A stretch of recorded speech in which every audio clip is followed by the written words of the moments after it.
Outgrowing people has to be one of the hardest things that you can endure within your life, especially when you expected those people to be with you through every season of your life. And for me personally, during all these transition seasons that I'm going through, I think the hardest thing that I've had to come to terms with is that I cannot take everybody with me. And we hear sayings like that all the time. You can't take everybody with you to the top, but no one talks about how you cannot take everybody with you to the next season. And I have a lot of emotional attachments and connections to people, especially during seasons of my life that was the hardest. And so for me, majority of the people who were part of my life during the seasons that were hardest for me. And those were the seasons that occurred in my hometown. But I'm currently moving 4 hours away from my hometown. And so it's been very, very hard to continue those relationships or to keep them alive, especially because I don't see them often. But also because I no longer have things to talk with these people about. I had so much in common when I was struggling, when I was grieving, when I was depressed, when I was going through it. Like, these people were there because I had so much in common with them. But now that I'm thriving, now that I'm growing, now that I'm reaching new heights, it seems like we've lost all connection and we don't have anything in common.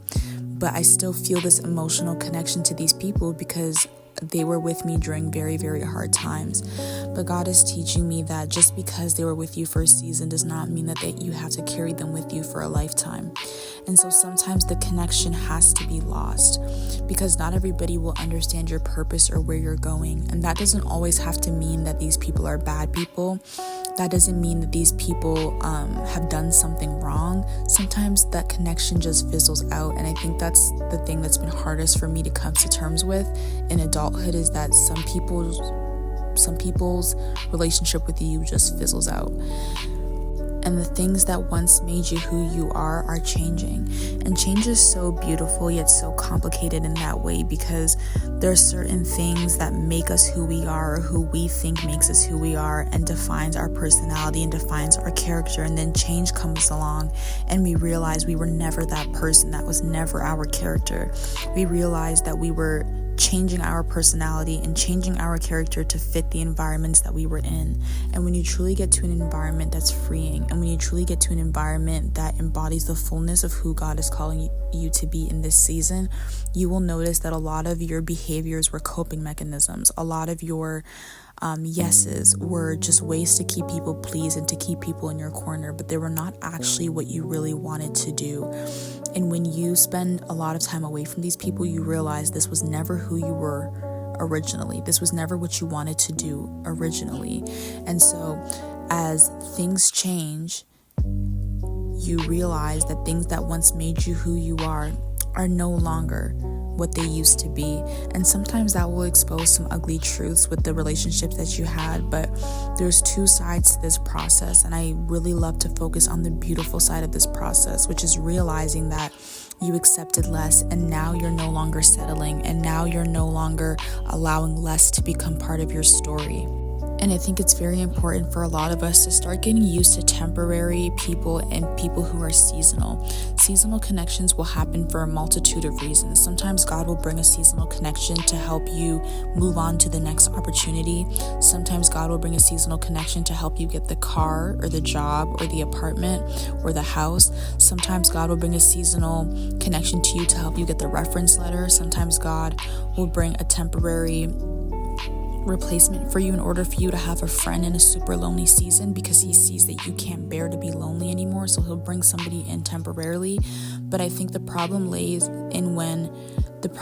in when we start to forget that people can be temporary and that people can be seasonal. And so people will be far past their expiration date, and yet we're still carrying them with us into our winning season. We're still carrying them with us into our breakthrough season. And when we begin to do certain stuff like that, that's when it really becomes a problem. That's when God starts to kind of show us a different side of them, in order for either the trash to take itself out, or for us to realize, okay, this person might have been good in one season, but that does not mean that I have to bring them with me on to the next. That is when we have to learn to release what has released us. A lot of people don't even consider you a friend anymore. A lot of people don't consider you a connection. A lot of people don't really care to be in partnership or relationship with you. A lot of people's priorities have changed and you haven't become one of them. And that is a very sad realization to come to, but it is the truth. I can give the example of my life. I had a friend who at many seasons of my life I considered to be my only friend, like the only true friend that I had that I could call a friend. And this person considered me to be the same. And when we ended up leaving high school and moving on to university, I noticed that this person's priorities started to change. And that is completely normal. There is grace for that. We are moving on to a new phase in our lives. We have less time for each other. We have more priorities, more bills, more things to worry about. So I completely understood that.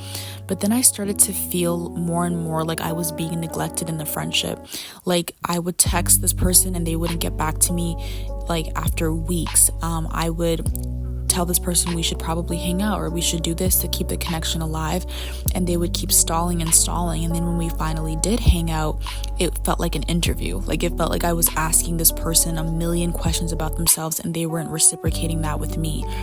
It felt like I was interviewing this person and just getting a bunch of information, but it didn't feel like this person was actually genuinely interested in me or my life. And when stuff like that starts to happen, those are the red flags that are showing you that certain people's time in your life is expiring. And so I talked to this person that me and this other person knows, and she was like making excuses for this person and saying like, it's a different time in this person's life and, don't take it personally and whatever. And so in that moment, I thought maybe I'm reading into this too much. Maybe I should give more grace. But then I saw this person showing up for other people in their lives in the ways that I wanted them to show up for me. Then I saw this person making time for other people. And then I realized I shouldn't have second guessed myself. This person can, they just don't want to. And if anybody knows me, I'm like the most productive person ever. Like I love being productive. I love keeping busy. So I'm constantly having things to do. But when I tell you I make time for people that I love, I make time for people that I genuinely care about, I will have a full 16-hour day plan, and I will make sure to block out at least 2 hours in order to give you the time and the attention that you deserve as a person who is part of my life. And so don't ever give people that excuse or let people take that excuse of they're too busy or they're just figuring things out. We're all too busy and we're all just figuring things out. That is not a good excuse to neglect the people in your life, especially people who've been with you through thick and thin. And so you have to learn to release what released you. Some people have already released you and you're still holding on to them. And when you get to that realization, it kind of becomes a little embarrassing because it's like you hold this person to such a high regard in your life and you realize that you're not even a factor in theirs. But a lot of the times we won't get certain blessings or we won't reach certain heights and we're like, what is holding me back? Like, what is stopping me from getting there? And that's the dead weight. You are carrying weight of old things. You are carrying weight of old people that you no longer need in your life. It is a very, very difficult situation and difficult thing to come into acceptance with, and there will be and there might be a process of grief there. And I encourage you to give yourself the time to grieve, but understand that nothing is lost. Not the tears, not the people, not the season, not the transition. There's nothing that God puts us through in our journey that is lost. He will use every last bit and crumb of our journey for His glory and for our good. So we have to believe that when He releases people from our lives, He's bringing better people in. Can you imagine just having a full friend circle of people who do not prioritize you, of people who neglect you, of people who do not care about you, and you're holding on to that dead weight because of the history and because of the memories and because of the amount of time you've known each other. And on the other side of that, there are people you haven't known for a long time at all, but God is preparing them to do adventures with you and to love on you correctly and to consider you and to pay attention to you and to be there for you. Like He's literally preparing a table before you, but we're sitting at this broken down table in the middle of an abandoned house trying to rebuild something that is due for demolition. There's nothing there for us, but yet we're still sitting at that table hoping that people will value us. Unfortunately, the way that it works is a lot of people will not value you until they no longer have you, until they lose you and they realize you were the only good thing in their life. And that's why it's important to believe that God will give you back better than what you lost or better than what you had in the past. And so in these moments, we might feel like we're outgrowing ourselves, but we're actually just sprouting and blooming into a newer version of ourselves that will not only serve us for the better, but it will also serve those around us and serve God's greater purpose for His glory in and throughout of our lives.